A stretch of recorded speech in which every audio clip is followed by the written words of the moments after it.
Kahapon po ay naging isang makasaysayang araw na naman sa larangan ng basketball, lalong-lalo na sa mga sumusunod ng NBA. Kahapon po, bagamat natalo ang Los Angeles Lakers sa Brooklyn Nets, si King James, LeBron James, ay nakapagtamo ng kanyang 35 or yung kanyang pong sumama na siya dun sa kanyang 35,000 points club. Alam niyo ba kung gaano ka-eksklusibo yung club na yan, yung grupong yan? Sa kasaysayan po ng basketball, dadalawa lamang ang narariyan. Ha? Kahit yung napakahusay, napakagaling at ating hinahangaang si Kobe Bryant ay hindi umabot sa 35,000 point club. At kahapon, si LeBron James sa edad na 36 ay sumama na kay Kareem Abdul-Jabbar at kay Karl Malone sa 35,000 points club. Unbelievable and truly worth applauding, worth remembering. At yan ang mga numerong dapat bilangin, hindi hindi ang COVID-19 numbers. 35,000 points para kay LeBron James. A tremendous feat for a tremendous athlete. Magandang umaga po sa inyong lahat, mga kapatid. Nagbabalik po muli ang Power and Play. Hatid sa inyo ng Big Boss Cement, Big Boss sa tatag, Big Boss sa tibay, at ng Cherry Loom, ang yerong may aluminum. Naku, ang dami na naman nating pag-uusapan ngayong araw pong ito. Nakita naman niyo yung suot ko. Kita niyo naman yan. Salamat sa aking may bahay. No, but kasi alam nyo, meron pa akong hangover sa Boracay. Napakaganda nung ating napasyalan doon. At nga pala, nakita ko doon si Bal David, The Flash. Abay, nagbabakasyon si Bal David doon sa isla at kasama niya ang kanyang may bahay. Maganda. Ang pangangatawan ni Bal, sabi nga niya, medyo natigil yung kanyang basketball school pero patuloy na nakatutok siya sa mga developments ng basketball. Nakita ko rin doon si Jericho Cruz. Si Jericho Cruz, yung dating tiga Raynor siya. Siya po ay nag-iintay ng call-up sa kanyang Guam national team at kasama rin niya yung kanyang pamilya doon. So shout out kay Bal at saka kay Jericho dyan po sa isla ng Boracay. Ang dami po natin pag-uusapan ngayong araw pong ito, bagamat matumal ang aksyon sa larangan ng sports dito sa ating bansa. Marami pa rin pong mga developments. Alam natin na malapit na ang PBA Rookie Draft na mangyayari sa March 14 at mamaya po ay ating kakamustahin ang isa pang up-and-coming star, si Aljon Melesio, ang dating skipper at star ng De La Salle Green Archers. Makakasama rin din po natin isa ring rising athlete mula naman sa sport ng rugby, si Jaime Chubidian ng Philippine Volcanoes, isang batang-batang athlete, 19 years old lamang, na ngayon po ay naglalaro sa isang pro team doon po sa Amerika. Kamustahin po natin mamaya ang sport ng rugby at pinag-uusapan po yung kamustahan. Alam naman natin ngayon pong taong ito ay isa na namang Olympic year. At tuwing Olympic year, ang ating laging inaasahang magbibigay ng medalya sa ating bansa ay ang laro po ng boxing. At mamaya po makakausap natin walang iba kundi ang mga top honchos, mga nagpapalakad po ng ating amateur boxing program, ang Pangulo po ng ABAP, si President Ricky Vargas, at ang Secretary General, Executive Director ng ABAP, si Mr. Ed Picson. Mamaya po yan. And of course, ang pumutok na balita itong mga huling araw, ang pagbabalik sa talk and text bench ng kanilang pinaka-batagumpay na coach, si Coach Chot Reyes, nagbigay ng kung ilang kampyonato, decorated champion coach ng PBA. Siya po ay ating nakausap at ating pong ipapalabas yung ating interview with Coach Chot Reyes mamaya-maya po ngayong first hour ng Power and Play. But bago po yan, syempre ang ating pinupulsuhan ngayong araw pong ito ay patuloy na mainit na talakayan tungkol kay Manny Pacquiao. Recently, naglabas po ng isang post si Manny Pacquiao sa social media na nagsimula na ang kanyang pag-eensayo bilang isang boksingero at sabi nga niya, ito ay para sa kanyang legacy o yung tinatawag na legacy fight. Well, marami na pong haka-haka o speculation tungkol sa sino ba ang makakalaban ni Senador Manny Pacquiao. Of course, lumutang yung pangalang Ryan Garcia, yung batang-batang undefeated na si Ryan Garcia. Lumutang din po yung pangalang Mikey Garcia, yung four-time or four-division champion. At of course, yung pong pangalang Errol Spence. Ang problema kay Errol Spence, mukhang meron ng napipintong laban kay Ugas, yung pong kumuha ng titulo ni Senador Manny Pacquiao, yung WBA welterweight belt na si Yordenis Ugas, ay mukhang makakalaban na ni Errol Spence. So scratch na yan. Ay ang lumulutang ngayon, ang pangalang pambihira at of course hinahabol-habol din ng napakaraming boksingero. The world's pound-for-pound champion na si Terence Crawford. Ang record, 37 wins, walang talo. 28 knockout at siya po ay kampiyon sa kasalukuyan.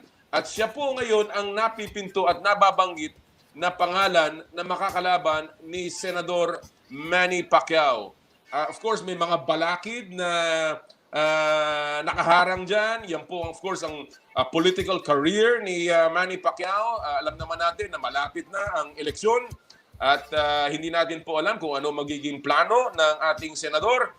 And of course, yung hinihinging purse ng isang legendary Manny Pacquiao. Ang bali-balita, humihingi po si Senador Manny Pacquiao ng $40 million. 40 milyong dolyar, ha, mga kapatid. Ha? 40 million. Yan po ay mga 2 bilyong piso na prize money para lumaban si Manny Pacquiao. So yan po ay pinag-aaralan ngayon ng Top Rank.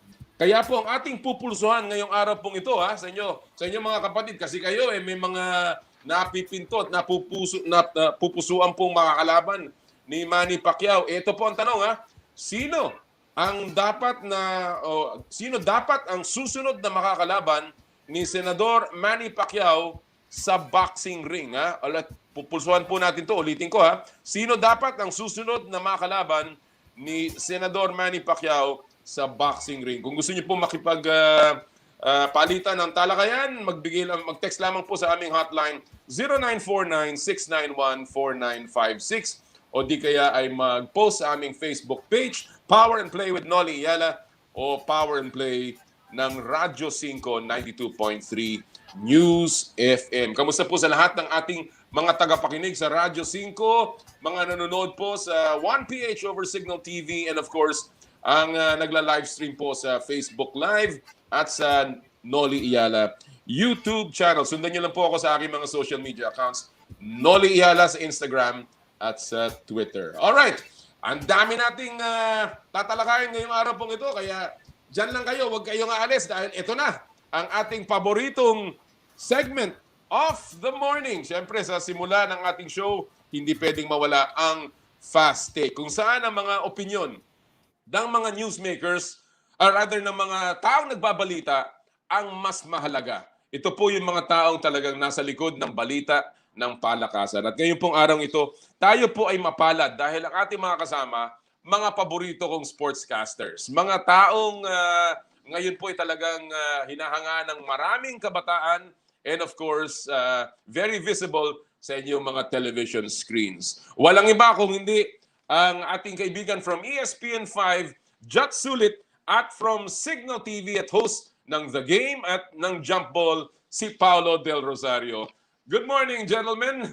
Thanks for joining us today. Magandang umaga, Pao. It's your first time on the show. Thank you so much for joining us today.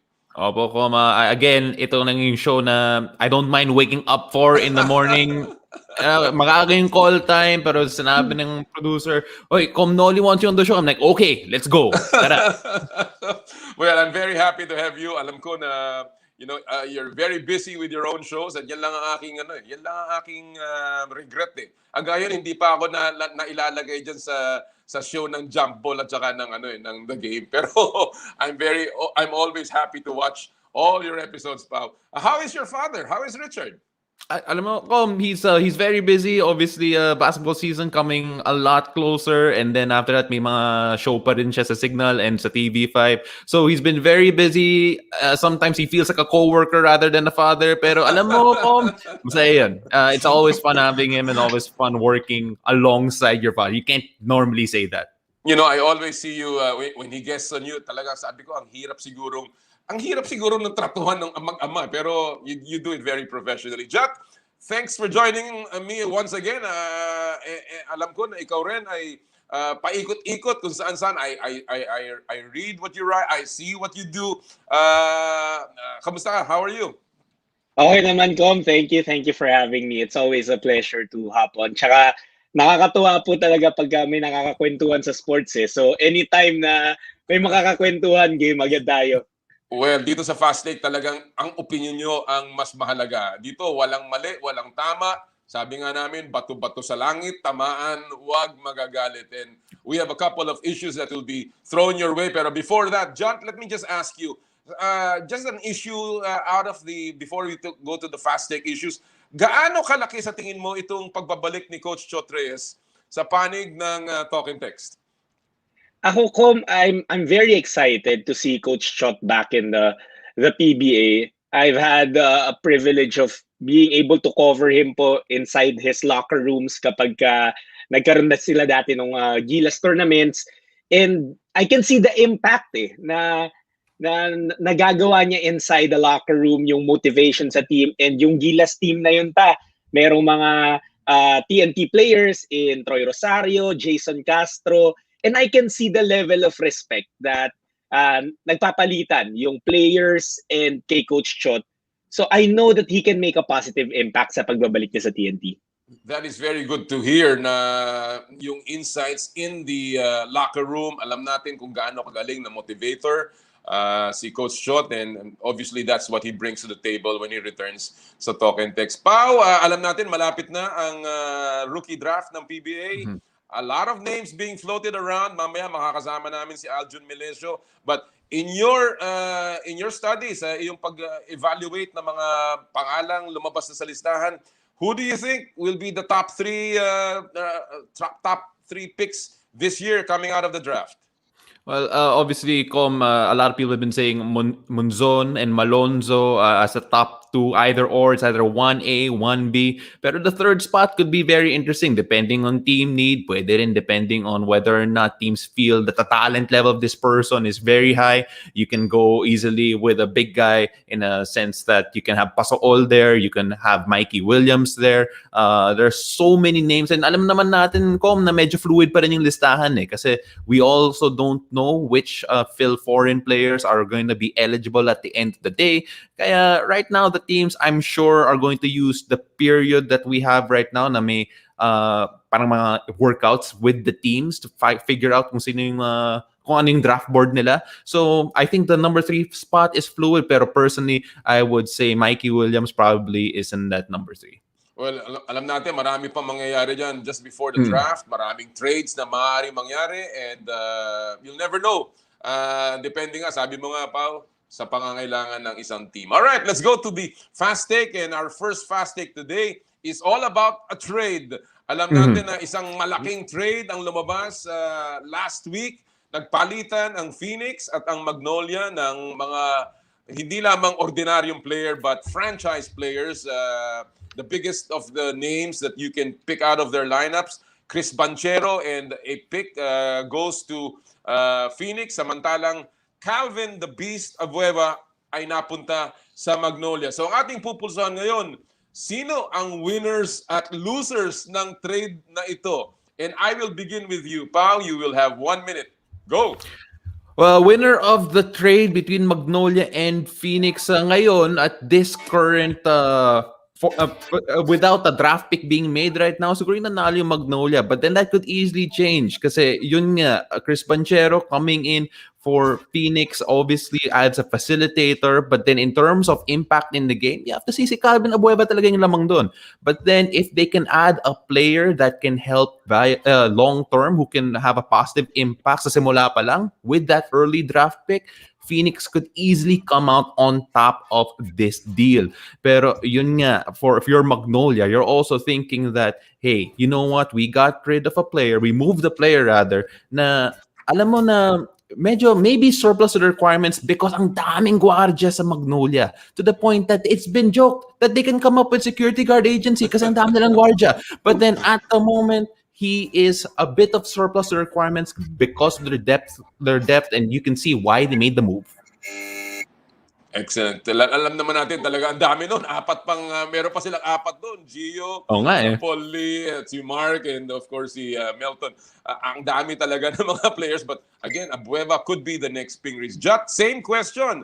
Abueva sa Magnolia, Banchero sa Phoenix. Sino ang winners at losers ng trade nito? You have 1 minute. Go!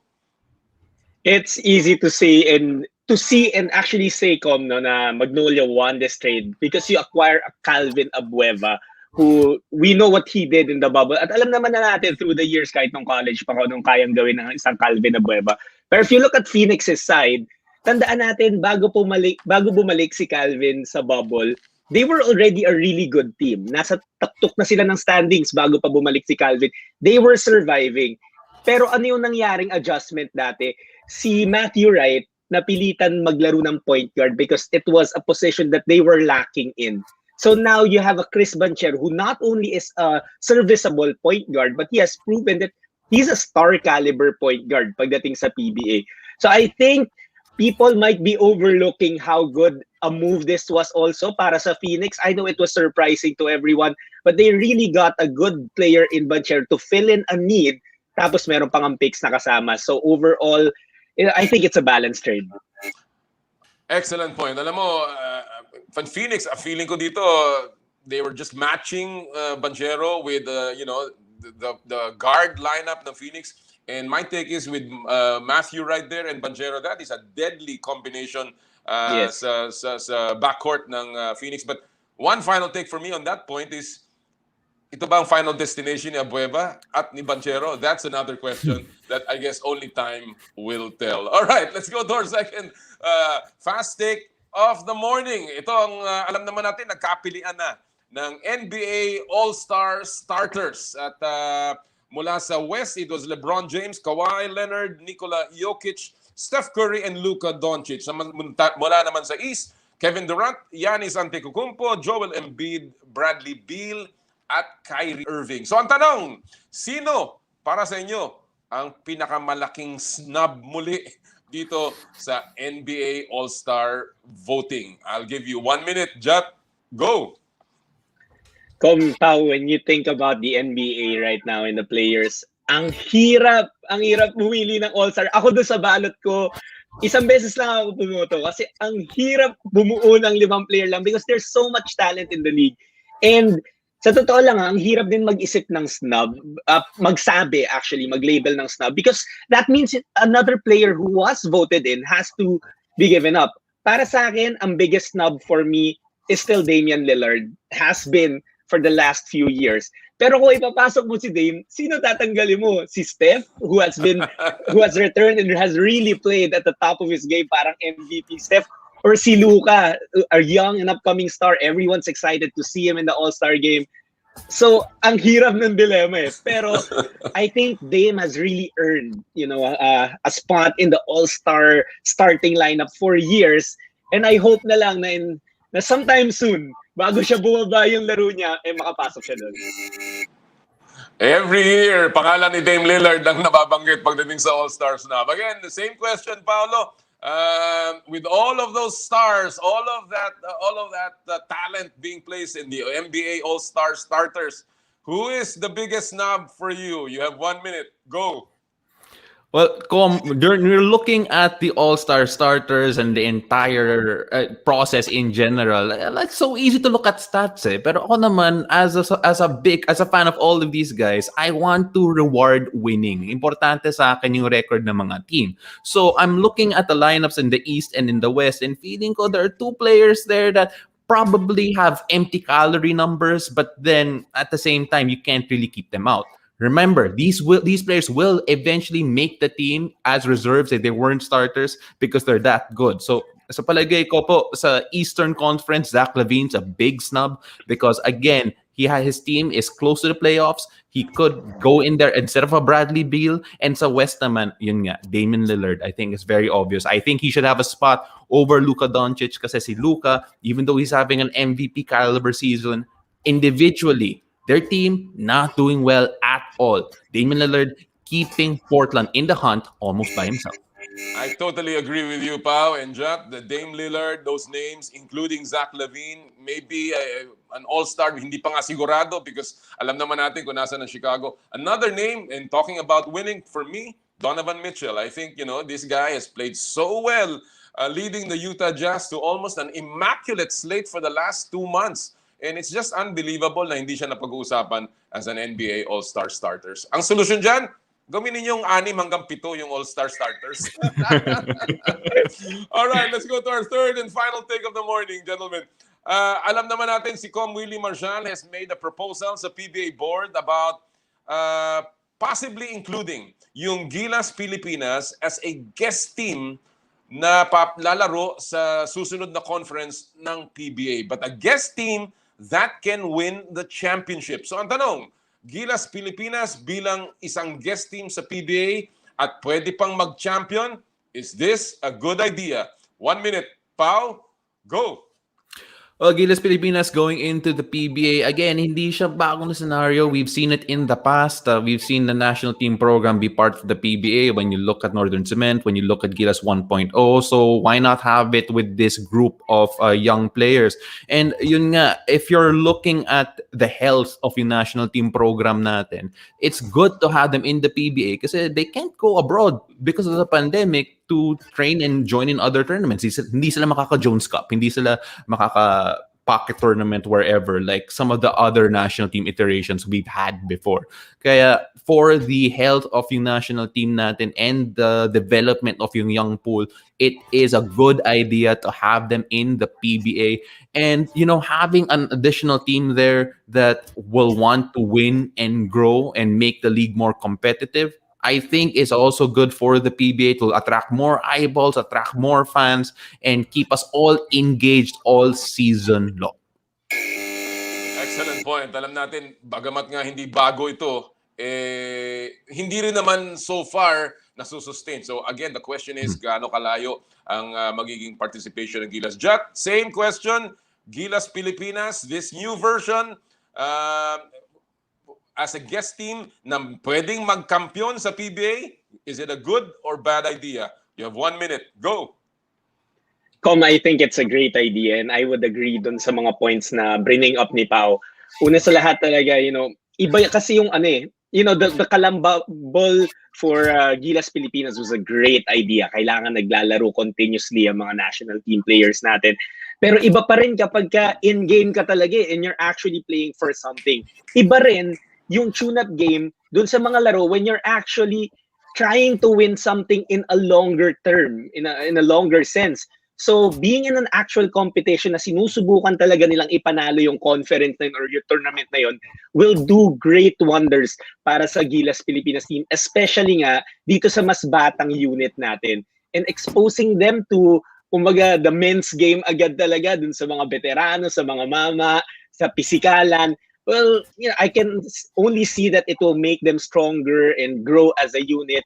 And of course, for the PBA, it should be a very, very good platform to have Gilas play on.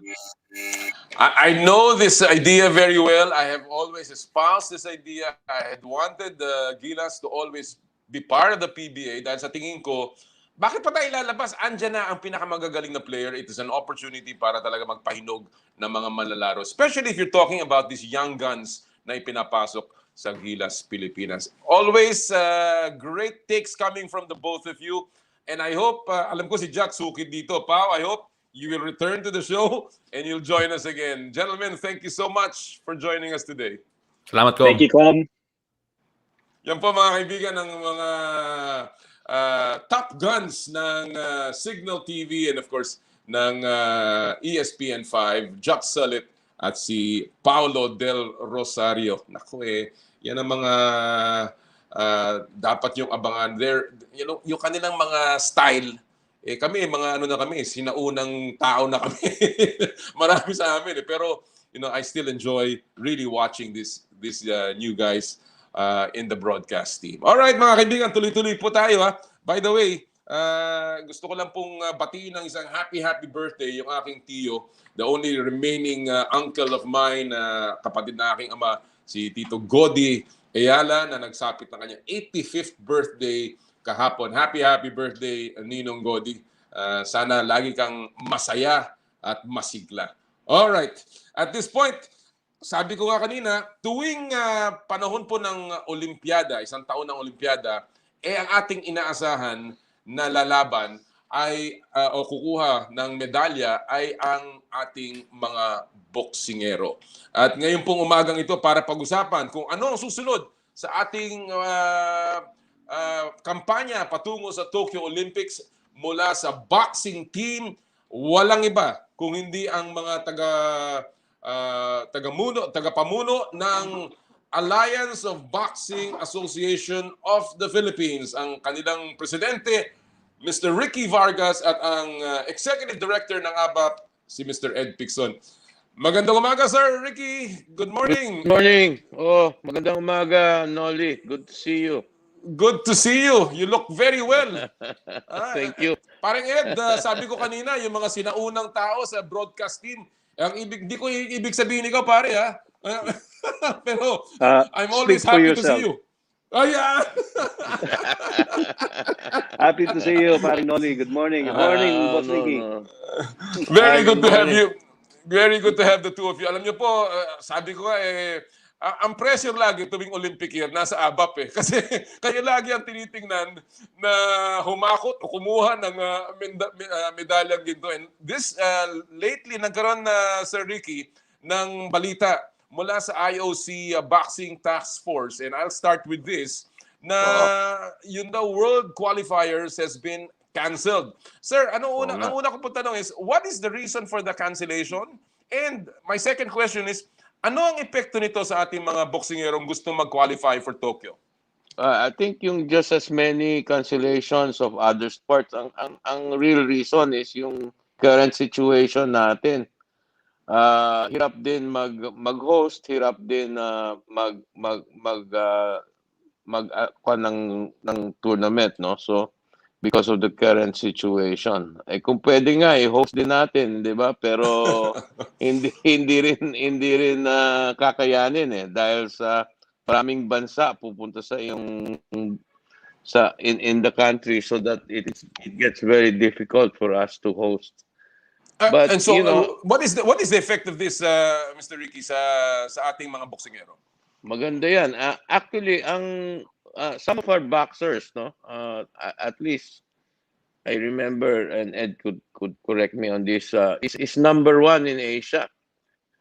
So two of them, no, I think it's Nesty and Carlo Paalam. They're number 1 in Asia, di ba? So without the qualifying round, world qualification, we should be able to qualify them.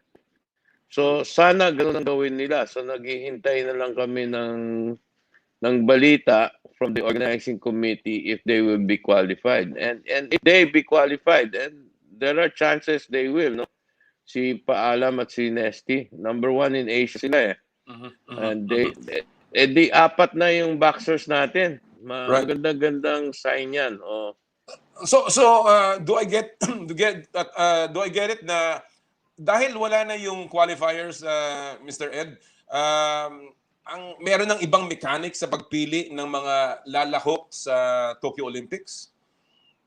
Okay, ito yung nangyari kasi, no? Last year, natuloy yung qualification tournament for Asia-Oceania, meaning Asia and Australia, New Zealand, and the Pacific Islands, no? Natuloy yun, natapos yun. That's where Yumir Marshall and Irish Magno qualified. Now, yung European qualification, nakapag-umpisa sila. But on the third day, they were canceled because of the pandemic. No? So bitin. No? There were several who qualified there, pero mas maraming hindi na-qualify. So ang gagawin ngayon, itutuloy nila yung European qualification and yung hindi nakapag-umpisa na Americas. Okay? Yung European, hindi pa sinasabi kung saan, pero it will be scheduled for June. Yung Americas will be in Buenos Aires. It will be in May. Ngayon, ang problema, dapat yung world qualifiers, dapat June. Durog na lahat eh. So, nalaglag yung world, no? May is America, June is Europe. Yung world qualifiers, natanggal. And with that, the only way that the boxing task force, no, sila ang nag-organize ng boxing competitions for the Olympics, the best way that they see for qualifying or for picking the qualified boxers is to equitably distribute it to all four continents, meaning Asia, Oceania, Americas, Europe, Africa. Equal lang. There are 53 slots. There were 53 slots that were supposed to be up for grabs sa world. No? Yung 53 na yan, i-distribute nila among all the four continents. Now, how are they going to do that? Paano nila gagawin niya? They will base it on the world rankings. Sa world rankings natin. Nila. I-claim mo na yun. Number 1 tayo. Relax. Tatakot ako sa sinasabi mo. But you know, actually, Mr. Vargas has a point. Ano?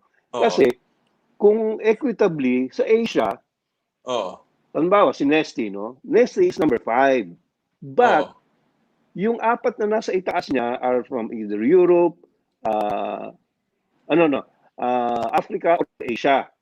Ngayon, yung mga taga-Asia na nandun sa taas niya, qualified na eh. Okay. They're no longer in the count. Ang hinahanap ngayon, sino ba ang highest ranked boxer after the qualification? That would be Nesty Petesio. So, same with Carlo Paalam. He's ranked number 12. Pero merong 6 sa taas niya na puro Asia. Lahat yun qualified na. So, umakyat siya ngayon. Siya number 1.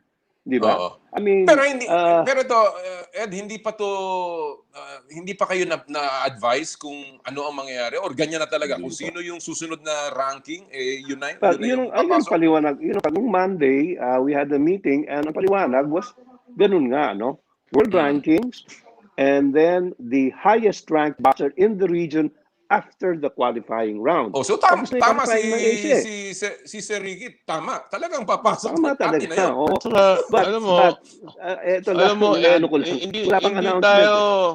Hindi tayo number 12 o number 14, number 1 tayo. Ilagay mo sa isip natin, di ba? Kasi yung pagkatalo naman ni Nesty at saka ni Paalam, parang sa akin tsamba lang yung panalo we contested even the decision, di ba? So in other words, very close fight. The way I see it is ang pagiging cautious lang ninyo is because wala pang formal announcement. But correct. In principle, if we look at yung prinsipyong ginagamit ng boxing, talagang dapat yung mga boksingero natin, Sir Ricky, ang papasok sa Olympics. In fact, Noli, ayaw ni Ed sabihin ko to eh. Kasi hindi namin sinabi sa mga sige sir, sabihin nyo na. Sabihin na natin para ma-pressure. Di ba? So, ngayon na lang namin sinabi kasi we're very proud of these boxers. Right. They're now in training. And soon they will be leaving for Thailand to go also on training to prepare for this time the Olympics, not anymore the qualifiers. Alright. Nabanggit na ang pangalang Carlos Paalam, nabanggit na Nesty Petesio. Are there additional boxers that we are looking at? Si Josie Gabuco, for instance, si Roger Ladon. Ano ang bilang, Sir Ricky, na tinitingnan ng ABAP na maaaring mag-qualify for the Olympics? Meron pa sanang isang sasabihin ko pero magagalit na si Ed eh. Hindi, wala na eh. Tapos na eh. Meron Na, pa. wala nang qualifying Pero, round. wala nang qualifying. ambition. Baka there is Wala a na. slight chance na baka pumasok. Di ba? Sino, sir? Sino, sir? Ikaw magsabi, Ed. Well, si Ian Clark Bautista, no? Ian He Clark is Bautista. Yes, in the 57 kilogram class, he's running third. Ngayon, yung number one from Mongolia and the number two from India, yun ang nakakaharang sa kanya. Mhm. Ngayon, kung matatapilok yung dalawang yun, mauuntog, hindi ba? Huwag mong gagawin, Noli. Abogado ka, alam mo, bawal yan. Kung sakali, for whatever reason, no, they withdraw, then Ian is up. Also, Alright, John alright. Marvin, yung 81 natin, also has an outside chance. Again, it depends whether those above him would somehow have a reason to not be able to make it. Aakyat siya. Kasi nga, ang problema, wala nang qualifying tournament, wala nang world Correct, qualifying eh. So you cannot Oo. anymore hope for anyone else. Yun na lang mga nasa taas. And Oo. yun talagang, And- kumbaga, shoe-in, Ernesto Oo. and Carlo. And in Okay. terms of record, Medyo na, yung volume, yung... good rec. Yung Ano? audio na wala. Here? Yeah, no, okay lang, Yeah. Sir Ricky. Now, because of their record, if you take a look at the record in Asian Games and Southeast Asian Games, they have very good finishes Mm. and record. They're medalists, so that hopefully can be taken into consideration. And that's the role of Ed. He's going to try to bring it home. Ang laki pala ng responsibility mo, parang Ed. Okay. No pressure, no pressure. No pressure. Given, ano lang naman, 100 million lang naman ang umaasang papasok yung tatlong pamboksingero. Given actually- all of this, parang Ed, what is the mood and the sentiment sa training camp ng ABAP dyan sa Kalamba? Knowing Well, that of course. ngayon, merong additional na boxers na maaaring pumasok. Well, of course, there's a mixture of, exaltation and some disappointment. No, halimbawa si Roger Ladon, who was our Olympian in 2016. Oo Silang nga. dalawa ni Carlo Paalam, ang Charlie. same weight category yan eh. Oo. You cannot have more than one, no? So, Si Charlie, mas mataas ang Ed, ranking si ni Carlo. Si Charlie Suarez, Charlie who is a Suarez, professional, has been waiting to join the training camp. But again, ang problem, kasi by points yan, Noli eh. Everyone, all of the boxers are ranked by points. You get points from, as Mr. Vargas mentioned, from the Asian Games, from the World Championships, Olympic qualifying, etc.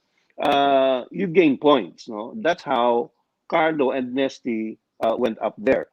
Ngayon, si Charlie only participated in the Southeast Asian Games, so wala siyang puntos.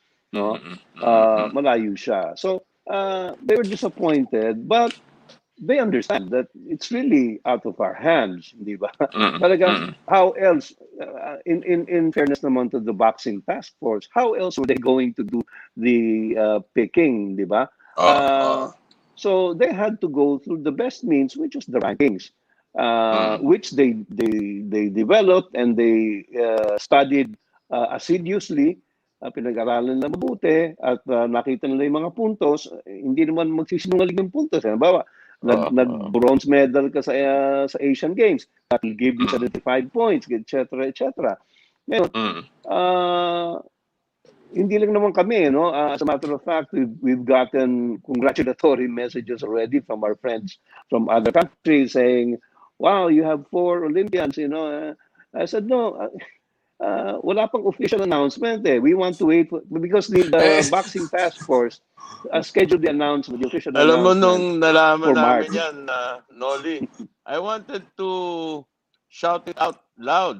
Sabi niya, wag mong gawin. So when you invited us to this interview, sabi ko, ito na ang pagkakataon ko. Ang dami pong nakikinig at nanonood, and I'm sure everybody's so excited. Yung sabi nyo nga, exaltation, malamang ngayon ng mga tao na meron pang 2 additional na maaari nang pumasok plus another one ba 5 boksingero in the Olympics. That is amazing. Talagang ang laki po ng chance. And of course, I guess that's the logical question, no? How confident are you, Sir Ricky, about Yumir and Irish and all of these boxers into going into the Olympics? Kamusta po ang training? Natututukan ba natin si Yumir Marshall, for instance, and how is he doing? And are you happy with this development? Dalawa sila, no? Si Irish has been very diligent in her practice, no? Even during the pandemic. And I'm happy she's here now. She's in a training camp with our coaches, no? And trainer. Si Yumir has been wanting to come back and join the Thailand training session, and he's mentioned that to you, Ed, no, that he wanted to come back. I think he just has to fulfill certain obligations in the US, no. So if he's given a chance, he wants to come back because we know who his opponents are in the Olympics, and we'd like to prepare him for that opponent. And we have submitted to him a training program. We have submitted to him both training and get strengthening program and even nutrition program.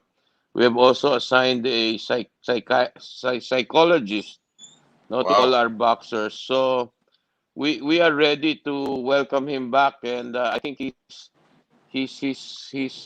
interested. Sabi niya, hingi lang daw siyang permiso sa bagong management team niya. Okay. At kung pagkatapos ng laban niya, meron pa siyang isang laban, then he will come and join us. Sana it's sooner than later because we're running out of time. It's only about 5 months away ang Tokyo Olympics at talagang sana nga ho maayos at makabalik kagad si Yumir Marshall sa ating bansa. I'll go to another topic, Mr. Ricky and Ed. This is about the Southeast Asian Games. Alam naman natin that it is also a Southeast Asian Games year.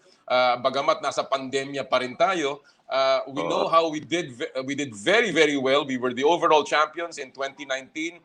12 of our 13 boxers won medals. We had 7 gold medals. Ano ho ang plano natin? I guess in general, I'll ask Ed about the details. But ano ang plano natin sa Southeast Asian Games, Mr. Ricky? And how are we going to select our boxers? Well, we have very strong boxers, no, and especially boxers who will not make it to the Olympics. Those are very strong boxers. Those 2 or 3 boxers that was mentioned by Ed, no, they're very strong boxers, and they can take over. They can qualify in the Olympics anytime. So I think they'll do well in Southeast Asia. The rest are in progress, and the pandemic has actually affected our training. So iba yung face-to-face training sa online training, di ba? So importante sa amin yun. We even equipped our boxers with connectivity. Kasi sa probinsya walang connection, no? Paano pipiliin? Sir, paano pipiliin natin ang mga boxers? Meron bang qualifiers then for the Southeast Asian Games? Wala. Normally, box off kami. Box off, internal. Okay. And si Ed naniniwala sa box off eh. So he invites, maybe we can invite Noli. He invites 3 or 4 people to sit down, take a look at the boxers, and then they do a box off. I think it's 2 or 3 times. And they judge, and then that selection process is not left to us alone. It's not left to Ed alone or to the coaches alone. Then they discuss that, And I think that's the strength of the program. Hindi kami Mm. insular. So we Mhm. ask people to come in and help us do the selection process. Mm, mm. And alam natin din na the key to the program ng ABA has been your selection, your grassroots selection. Ngayong pandemya, paano yan? Paano ang talent search ng Naku. ABA? Wala kayong Oo, mga totoo yun. mga events na nangyayari Yeah, ngayon well, because of this pandemic? fortunately, common, there are places who are still active in recruiting their own boxers. For instance, Cagayan de Oro, under Mayor Oka Moreno, he has a pool of about 80 boxers, no, all house quartered and trained Wow. every day. So Wow. that's a treasure trove. Cebu has also been activating one of our board members, Mr. Lorenzo Chao C.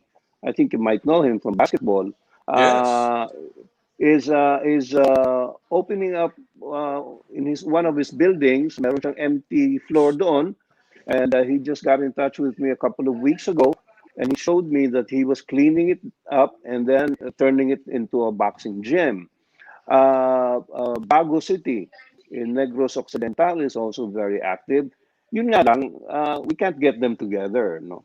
But going back to the Southeast Asian Games, ang isa lang nakikita kong medyo problema dyan is, of course, Vietnam being the hosts, they're the ones who calls the shots, no.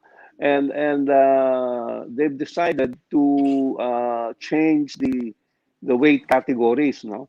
For instance, Josie Gabuco, who is a 5-time SEA Games gold medalist, will not be able to compete because her weight category, which is 48 kilograms for women, has been scrapped. Instead, they put in the bigger weight categories for women, like 69 and 75 kilograms. Yeah. Wala tayo nun eh. Ang lalaki niyan Wala eh. tayo nun.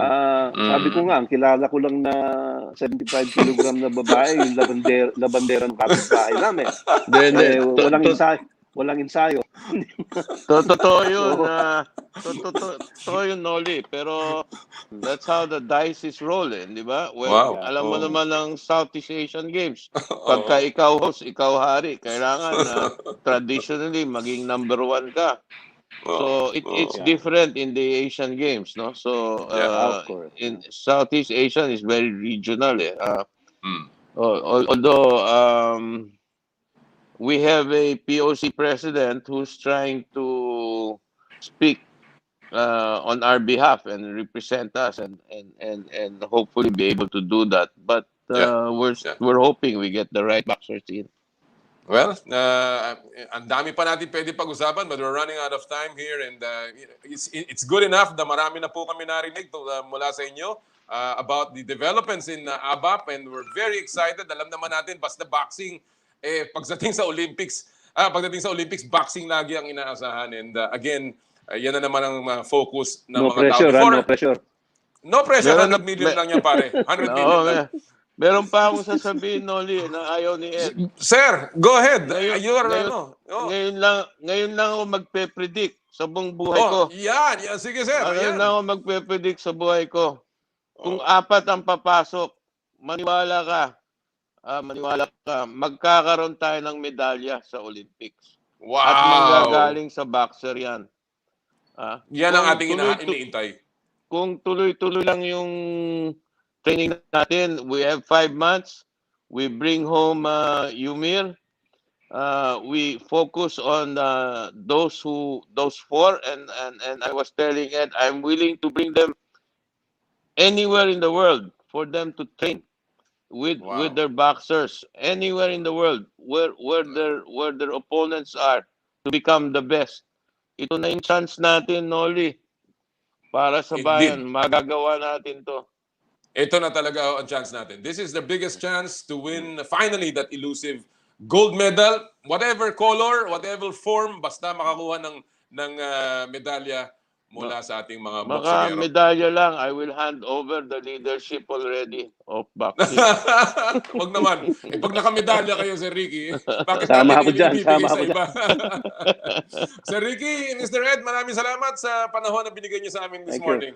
Noli, it's always Thank you very fun much, talking to you. Always a pleasure. Always a pleasure. Thank you. Thank you so much. Thank you. Yan po mga Okay, kaibigan bye-bye. ng Pangulo ng Alliance of Boxing Association of the Philippines, Mr. Ricky Vargas, at ang Executive Director and Secretary General ng ABAP, Mr. Ed Picson. Pambihira ang mga announcements nila ngayon. 3 additional boxers, and Mr. Vargas is predicting, hindi naman guaranteed, predicting a medal for the Philippines in the Tokyo Olympics. Wow, that's a good way to take this first break natin sa Power and Play, mga kaibigan. Ang oras po natin, naku, 10 minuto na lamang. Hindi, mag-aalas 9 na pala, ha? Naku, magbe-break po muna tayo. Ito po ang Power and Play, hatid sa inyo ng Big Boss Cement, Antan Sherry Lu.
Alright mga kaibigan, nagbabalik po ang Power and Play. At this point, balikan muna natin ang best moments sa kasaysayan ng palakasan this week in sports history. Pagdating sa NASCAR, ang yumaang si Dale Earnhardt Sr. ang isa sa mga kinikilalang greatest drivers of all time. Yun nga lang, noong Pebrero 18, 2001, 2 dekada na ang nakalilipas, sa mismong racetrack din nasira ang buhay ng kapita-pitagang NASCAR driver. Nasa huling lap na sila ng karera nang bumangga ang sasakyan ni Earnhardt sa isa pang racer at sumalpok sa pader ang kanyang sasakyan. Naitakbo pa siya sa ospital pero pumanaw din siya dahil sa natamong head injuries. Ang pagkamatay na yan ni Earnhardt ay ika-4 noong taon na yun. Kaya ang pamunuan ng NASCAR ay nagpatupad ng mas mahigpit na safety protocols mula noon. Dale Earnhardt Sr. dies in a crash during a race this week in sports history. Yung race car driving ay isa sa pinaka-delikadong laro sa buong mundo. Kaya naman po talagang hindi yan basta-basta sa mga kung sino-sinong pwedeng magmaneho ng sasakyan. And that is, alam niyo po yung mga nagmamaneho niyan, they're also very athletic. And that's because nga it's a very dangerous sport. Ayun, pinag-uusapan po ang dangerous sports. Isa sa mga sport na hindi naman natin masasabing dangerous pero alam natin very rough ay ang rugby. Alam niyo ba ho yung rugby? Hindi po yung hindi po yung bawal na elemento na sinisinghot ng mga ilang tao na pinagbabawal po natin. Yung rugby po, yung rugby po isang laro na parang football. Nag-aagawan sa isang bola na silindriko, parang siya, oblong ang dating. At ito po ay itinatakbo sa isang field.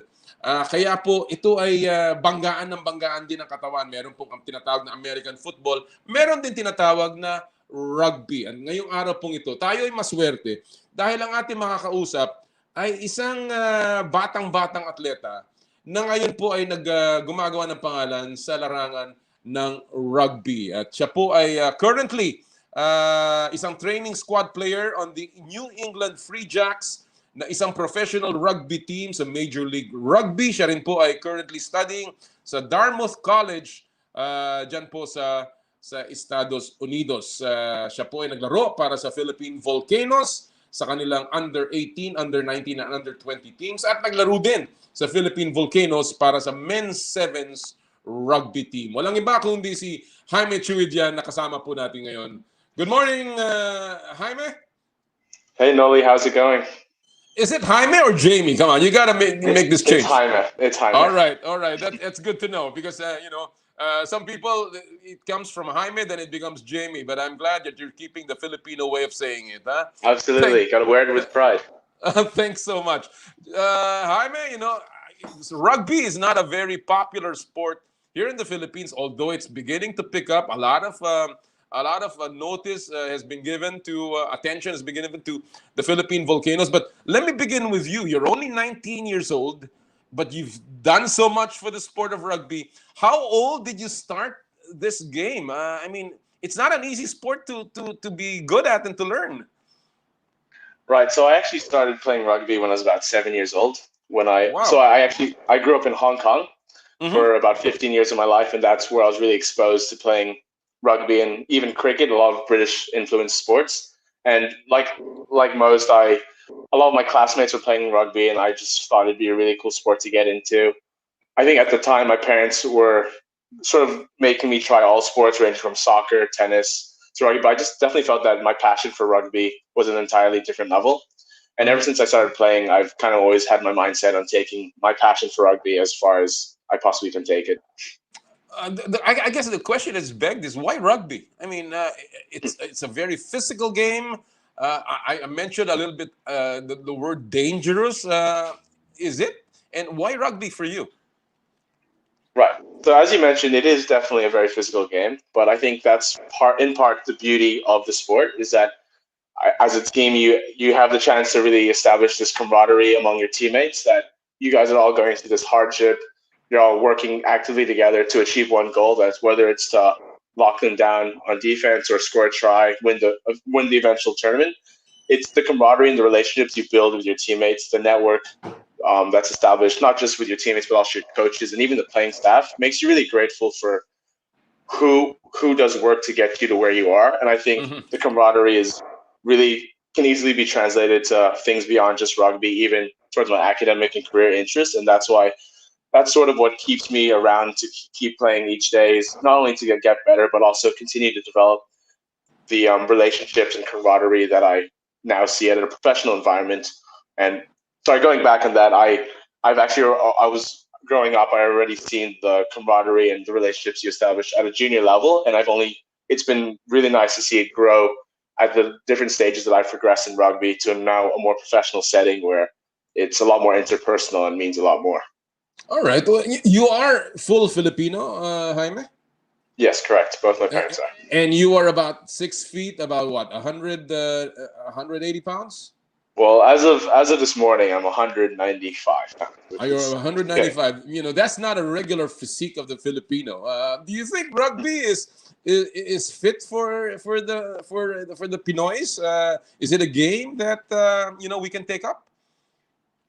I absolutely believe so. I think while one would think a traditional rugby build is to be big and strong, I think an advantage that we may have as Filipinos is that we're also very agile, nimble, and we can use that to our advantage, whether it's in sevens, breaking the line and being hard to take down. I think there's definitely a lot of potential in the Philippines, and I've been fortunate enough to witness a couple of my teammates on the Volcanoes who have been almost impossible for me to get down because they're just so quick. So I think, honestly, if you're asking me, I think rugby is a much more fitting sport for the Filipinos, for Pinoys, over basketball. Well, that I think I agree with you. I mean, that's clearly something that we've always been talking about the need to find a sport that does not need height, and rugby Absolutely. doesn't looks really a sport where height is not so much required. But let me ask you, Jaime, how did you get hooked up or started with the Philippine Volcanoes? You played in the U18, U19, U20 teams, and of course, were part of the men's sevens. How did you get to join the Philippine Volcanoes? Well, so as I mentioned, I growing up in Hong Kong. I was able to play with the under 12 and under 14 Hong Kong national team, and growing up in Hong Kong, I also saw the Philippine Volcanoes make their debut at the Hong Kong Sevens, which is one of the biggest, most popular tournaments worldwide.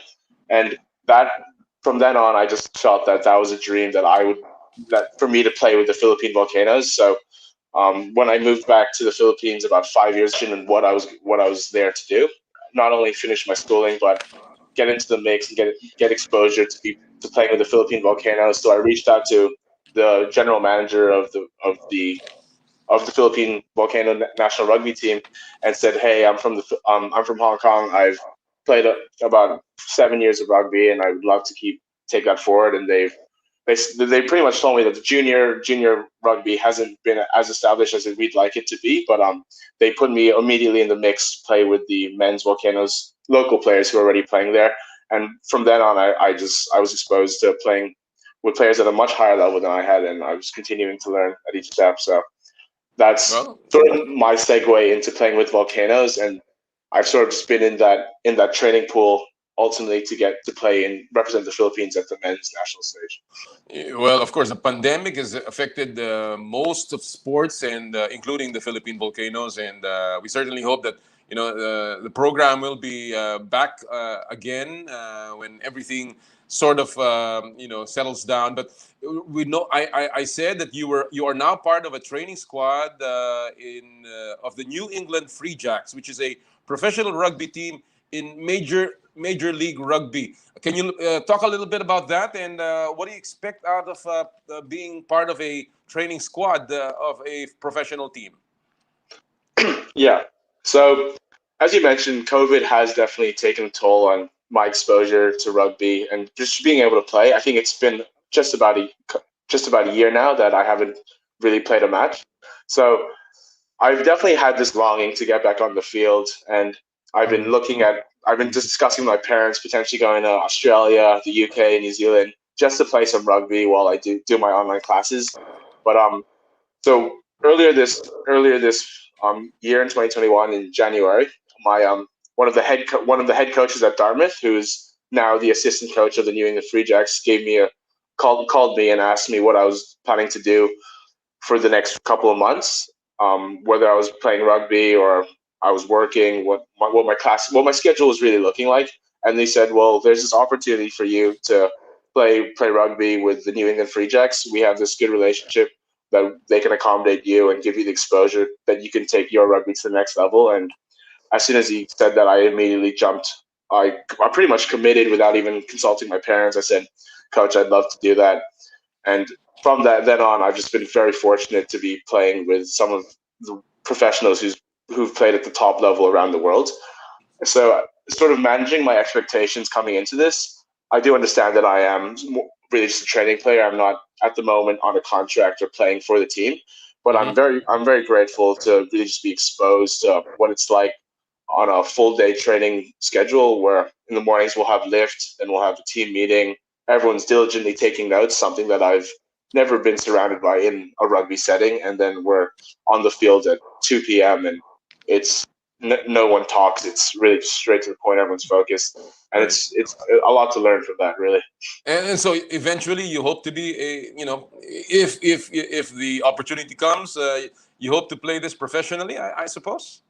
Honestly, I'm not 100% sure what taking the step forward really means for my rugby career per se, but it's definitely a step forward in me developing as a rugby player, and Right. I definitely do want to take that as far as I can. If that means playing at a high level with a club or playing professionally, it really depends on how things unfold in the next couple of years, because I think end of the day, I'm also very set on developing my career beyond Right. sports. I think that's something that my parents have ingrained in me. That is, And I see that very much in your resume, Jaime. You're currently studying at Dartmouth College, and your bio says you're focusing on a degree on economics, geography, Asian societies, and education.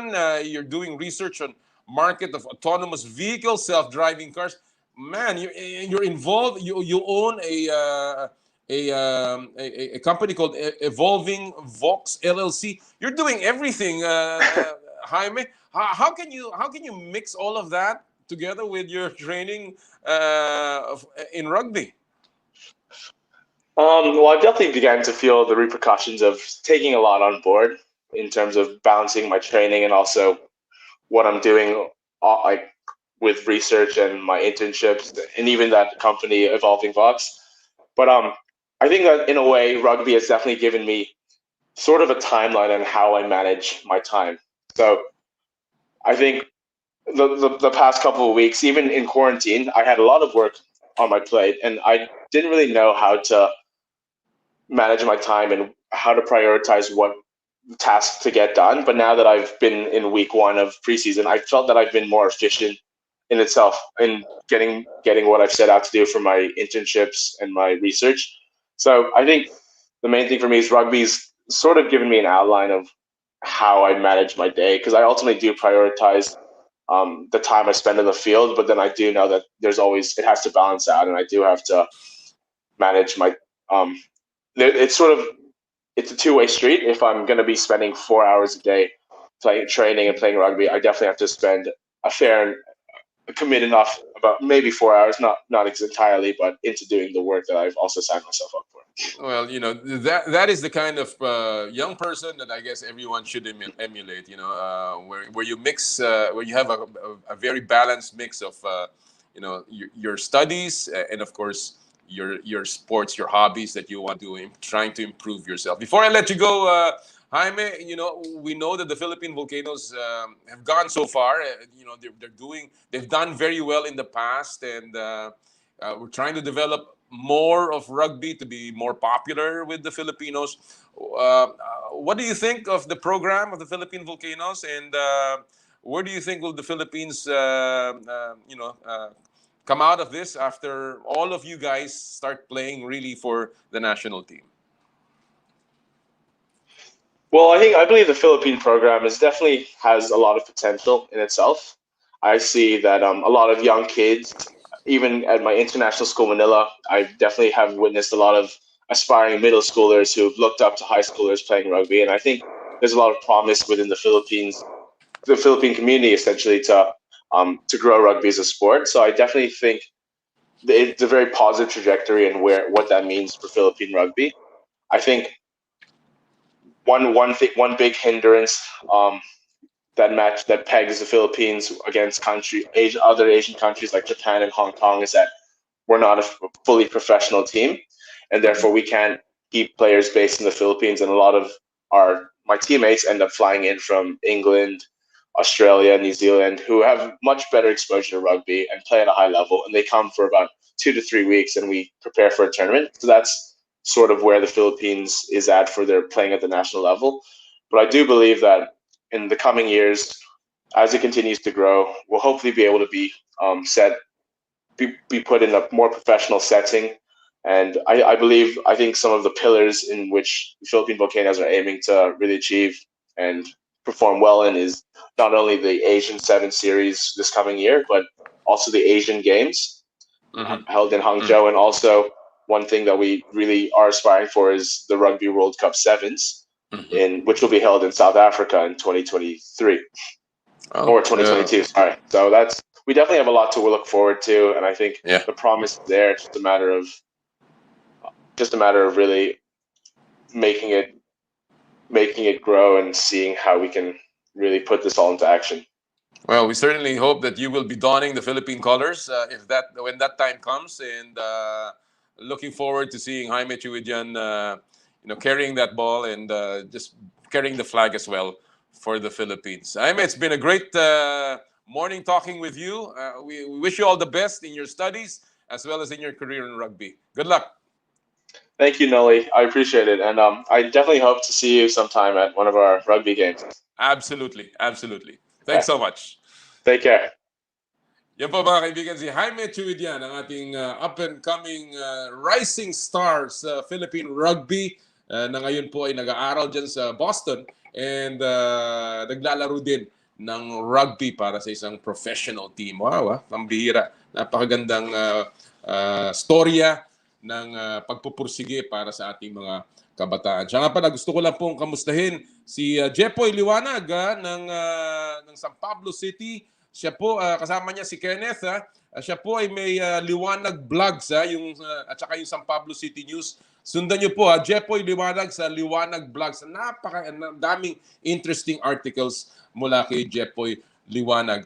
At this point, mga kaibigan, nais ko lang po magpasalamat sa ating mga tagapagtaguyod ng Power and Play. Of course, ang ating unang gustong pasalamatan ay ang Big Boss Cement, Big Boss sa tatag, Big Boss sa tibay. Nandito na ang Big Boss Cement. Di basta matitibag, approved sa kalikasan at sobrang abot kaya. Big Boss Cement is the first eco-friendly cement company in the Philippines. First and only cement that is produced with low to 0% of high carbon footprint materials. Big Boss Cement. Big Boss sa tatag, Big Boss sa tibay. Maraming salamat po kay Engineer Gilbert Cruz, ang kanilang President and Chief Company Innovator. Maraming salamat din po sa Cherry Loom, ang yerong may aluminum. Sa ganitong pabago-bago ang panahon, mga kababayan, sobrang init tapos biglang uulan. Kailangan natin ng matibay at protektadong bubong. Dapat ang bubong ay yerong may aluminum. Kapag may aluminum, tsak na pangmatagalan. At isa lang ang alam kong dekalidad na yerong may aluminum. Yan ang Cherry Loom. Tibay protektado sa pangmatagalang yero. Cherry Loom, ang yerong may aluminum. Maraming po salamat kay paring Elmer Ngo ng Cherry Loom. Kasama rin po natin ang Elms Kapihan and Bar, Elms Resto Bar Group, ang home of native itik, na ngayon ay bukas na sa kanilang 4 na branches sa Kapitolyo Pasig, Calle Bistro Commonwealth Quezon City, Robinsons Novaliches, at Poblacion Makati. Kung gusto niyo po ng masarap na almusal, tanghalian, hapunan, at of course, mga pambahay na pan-deliver, yan lang po kanilang mga numero. Tumawag lamang at siguradong napakasarap ng kanilang mga pagkain. Thank you so much kay Malu Yambao. Siyempre, pati rin, maraming po salamat sa Joyride, ang bago nyong kasundo. Ang Joyride po ngayon ay naghahatid na ng serbisyo ng motorcycle taxi sa Metro Manila at sa Metro Cebu. Pero of course, para po sa inyong delivery needs, Joyride lamang po ang inyong puntahan. Mabilis, mura at mapagkakatiwalaan. Mag-download po ng latest Joyride at Happy Move app. Ang Joyride delivery po ay available na rin sa Laguna, sa lalawigan po ng Laguna, sa San Pablo City, sa Calamba at sa Cabuyao. Yan po, ang Joyride, ang bago ninyong kasundo. Shoutout din sa MP School of Makeup Artistry, ang ating official makeup ng Power and Play. And of course, maraming salamat po sa Skin, your face and body anti-aging center. Ang Skin po ay may branches sa Alabang Town Center at sa Wilson Street sa San Juan. Kung kailangan, marami pong may pangangailangan po kayo sa inyong pag-alaga ng inyong balat, iyan lang po ang inyong tawagan, 0917-890-1640. Skin also accepts orders for your needed skincare products. Hanapin lang niyo po si Dr. G. Sarmiento at si Doc Richie Sarmiento. Alright, mga kaibigan, gusto ko nga palang batiin din at this point yung pong Association of Laguna Food Processors na pinangungunahan ng kanilang chairman at president si Clark Nebrao, doon po sa isang MOA signing na naganap po kahapon, nung isang araw, between Alafop po at ang Joyride Laguna. Na-witness din po ng ating minamahal na Vice Governor ng Laguna, si Vice Governor Karen Agapay, at ng DTI Regional Director for Calabarzon, si Ma'am Marilu Toledo. Maraming salamat po sa inyong suporta at sa pagtitiwala sa Joyride Philippines. At this point, mga kaibigan, kagaya na nabanggit ko kanina, ang isa sa pinakamalaking balita na lumabas this week ay ang pag-appoint sa dating coach na ngayon ay nagbabalik sa Talk and Text. He's one of the most decorated coaches in the Philippines, a Hall of Fame career, 5-time Coach of the Year ng PBA at 8-time champion. At siya po inabutan ko sa isang panayam. Ito po ang ating interview with Coach Chot Reyes. Chot, it's good to see you and in a different light and you're back. Yeah, we should see each other only in the golf course. Di ba yun usapan natin? Alam ko. Chot, before I get to the questions that matter, you've been away from coaching sa PBA for what, 9 years? Yep, 9 years in the PBA. Yeah. 9 years of PBA. You will be going back, and obviously you've done tremendously well outside of the PBA with all your ventures, with all your assignments. My first question is, tinalikuran mo na ba ang coaching? I mean, did you ever even think na, babalikan ko pa to, or you were ready to move on? Yeah, to be very, very honest, and you can ask my family, my wife, we never thought that we would be back. We thought that that chapter was done and over. We had completely gone over the coaching bug, ika nga. And I was very happy where I was, getting a chance to talk to Mark Bickle from time to time. From time to time, tinatawagan ako ni MVP just to shoot the breeze and ask questions about certain things. But it was farthest from my mind na babalik ulit ako sa coaching in the PBA because, like I said, I thought my time was up. I was already going and doing other things. But like they say, di mo talaga masasabi. You can never can tell. Ika nga. But pag iniisip ko, there is no other guy in the coaching circles that is most logical to go back to Talk and Text. Ikaw ang pinaka-matagumpay, pinaka-decorated, and successful coach ng Talk and Text franchise. Having won 4 times with the franchise out of your 8 championships sa PBA. So, when I read one of your interviews just after you were appointed na sorpresa ka na in-offer sa'yo, bakit ka na sorpresa sa pagkaka-offer sa'yo ni MVP? Because number one, I thought Mark Bickle was doing a good job. I thought the team was going on the right direction. And I really thought that the plans of the group were really towards that way already, na iba na yung gusto nilang gawin. And sa lahat ng tao naman na kumakausap sa akin, ikaw lang naman ang palaging kulit ng kulit sa akin, nagtatanong palagi kung babalik. Ay, alam mo, natatanda mo ba nung tinanong kita? Sabi ko, kahit ba ibang team, pwede ka? And you said, depende sa sitwasyon, pero ayoko na, sabi mo. Yes. Yeah. So now you're the one. You're the one who kaya ka nagtataka mo. No, but, again, as I said, you are the most logical choice.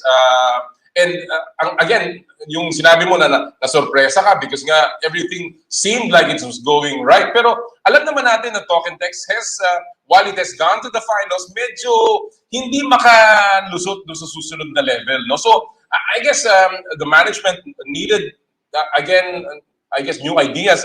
And that's the question I have for you, Jot. No? Ngayon na babalik ka, 9 years away, do you feel like this is a fresh start? There are new things that you have picked up while you're away and pwede mo magamit bilang head coach muli ng Talk and Text? Oh, definitely. Even when I wasn't actively coaching, I was still involved in coaching. If you remember a couple of months back, ginawa ko yung parang puso para sa nagtuturo. Gumawa ko ng outreach mentorship coaching for coaches in the provinces, those who cannot afford to pay the fees to attend the real big coaching workshops. So we did a very intensive 3-month coaching masterclass talaga. We got 16 coaches from all over the Philippines. So I was still involved, and in that's number one. Number two, I'm still keeping abreast of everything that's going on, especially in international basketball.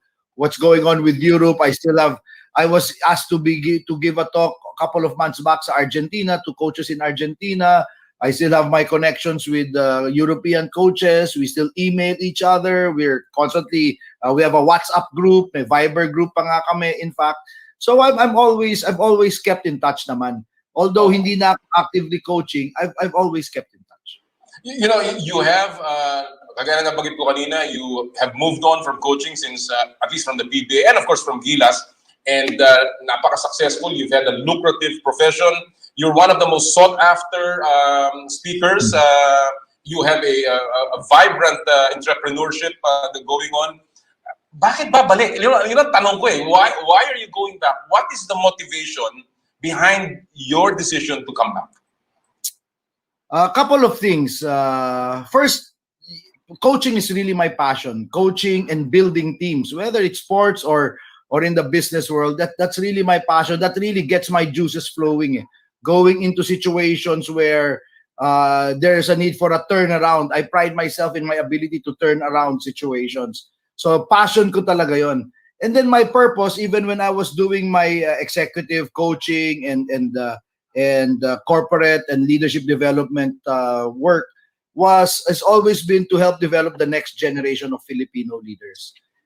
Men and women who can make a difference, not only make a profit, but make a difference. And ang naisip ko, being in the PBA, being back in the PBA gives me a bigger platform to advance that advocacy. So sabi ko, shoot na shoot with my passion and the purpose that I have committed myself to. That's number one. Number two, iba rin yung effect ng pandemic, Noli, kasi what we're seeing now, ang dami sa mga kababayan natin, they're losing jobs, the unemployment is at an all-time high. And then here I am being offered a job. You know, it's one. There are 10 Filipino coaches in a country of 100 million Filipinos. There are 10 professional PBA coaches in a country of 100 million. So, yung iba hirap na hirap nga sa trabaho. So ako yung ino-offera ng trabaho. Parang hindi naman tama, ang hirap naman talikuran, di ba? And then, syempre, finally, si chairman, si MVP. I really owe a huge debt of gratitude to him, my loyalty. When he called, it's really hard to say no to the man. Was it a call for help? So, would you say? Hindi naman. It was a call. It was like any of our calls that he gets, you know, on a Sunday morning, lazing, walang ginagawa. I guess wala siyang mga meetings. And then he calls, "Oh, Chot, kumusta ka na?" Di ba?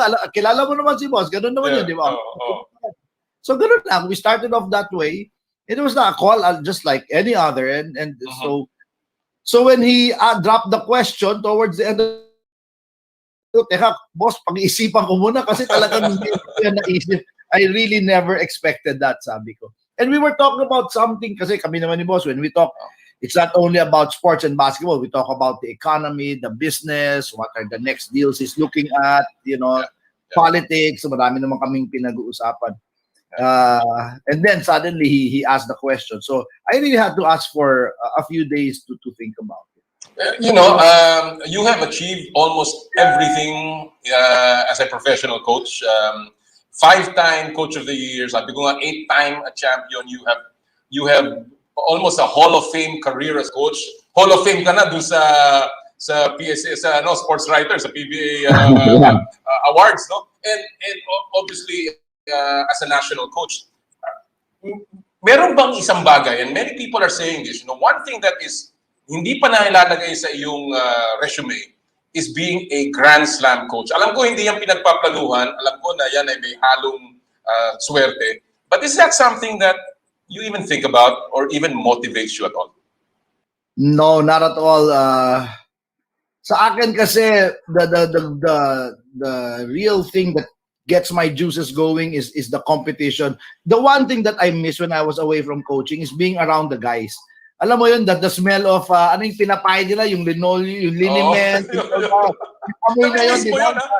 Ayun ang mga namimiss ko sa dugout, yung kantsawan, yung biruan, yung kalokohan. I really miss the fellowship with the players, yung band. Yun talaga na miss ko. So, what really gets me going is to be coming into a situation where we have still some veterans, but there are a lot of new guys. For me, a chance to work, and then a new team to mold and to build the craft, a new culture to build. Yun talaga sa akin eh. Kasi ang feeling ko, no, if I do that and I do that well, the winning will follow. So it's never about the winning. I know it's hard to believe, but obviously we're all here in the PBA. We want to win. We want to win a championship. That's why we're competing. Pero sa akin, it's really the path, the journey. If we do things right, yung winning should follow, hopefully. The PBA is still about 2 months away.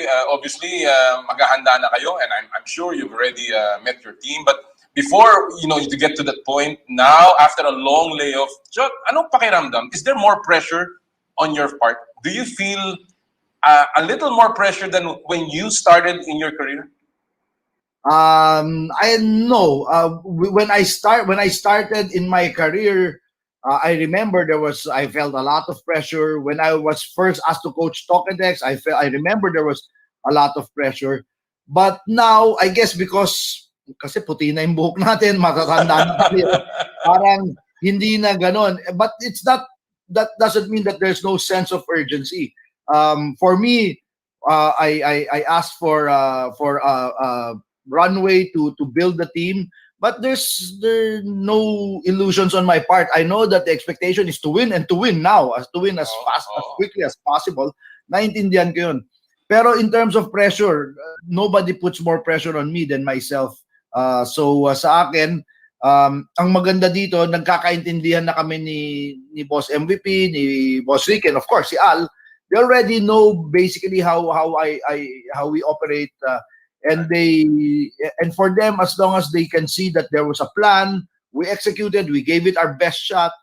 We come up short. Pero at least we try to do everything in our power. And I guess in the end, that's all they can really ask, and that's all I can really ask of the players. And of course, ang winning naman is a lot of factors beyond the coaching. Yes. Alam natin na dyan. Coach Chot, wala na si RDO, wala na si Jimmy, wala na si Harvey, wala na si Larry Bonacier. And wala na si Kelly. These are the guys na hinubog mo into the team that you wanted. No, obviously, of course, Jason is there. Ryan Reyes is still there. You guys are already more or less the center, the crux of your team now. Ano ang pananaw mo ngayon, Coach, na huhubugin mo uli? Sabi mo nga, you're free to build this team again in your image and likeness. Ano ang mindset mo dito na meron kang materyales at kailangan mo uling buuin ito to the way you like it? I'm coming in with a clean slate. I have no preconceived notions na ganito ko bubuin. Hanapin ko si next Jimmy, hanapin ko si next Ranidel. That's not my style. I'm here to get the best Pogoy, to get the best Troy Rosario, to get the best Ray Parks. And then when they get together, to get the best TNT team.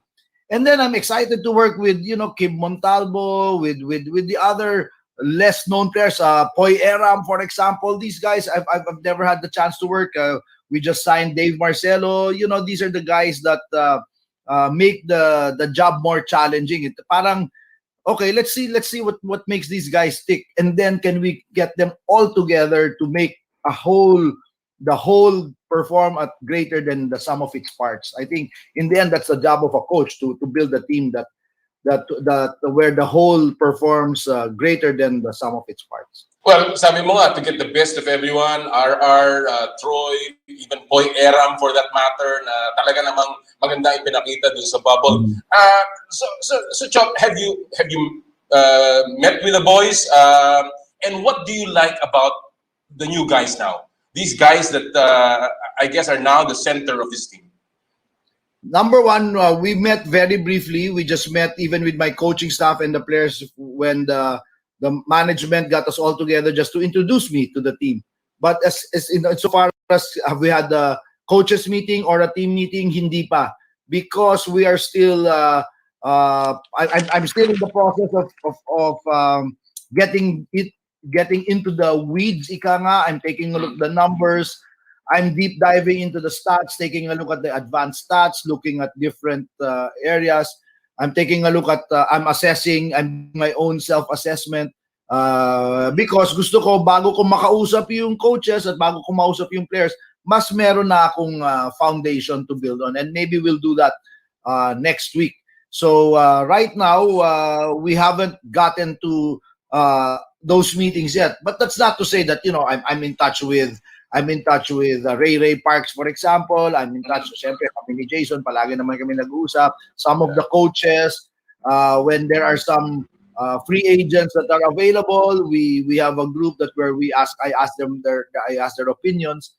Pero in terms of a formal, real strategy session, coaches session, team meeting, wala pa. So like I said, hopefully that happens next week. Sabi mo nga, you're starting to dive into the stats, into the advanced stats. I'm sure marami ka na napanood na tapes ng team. Big picture lang, Coach Chot.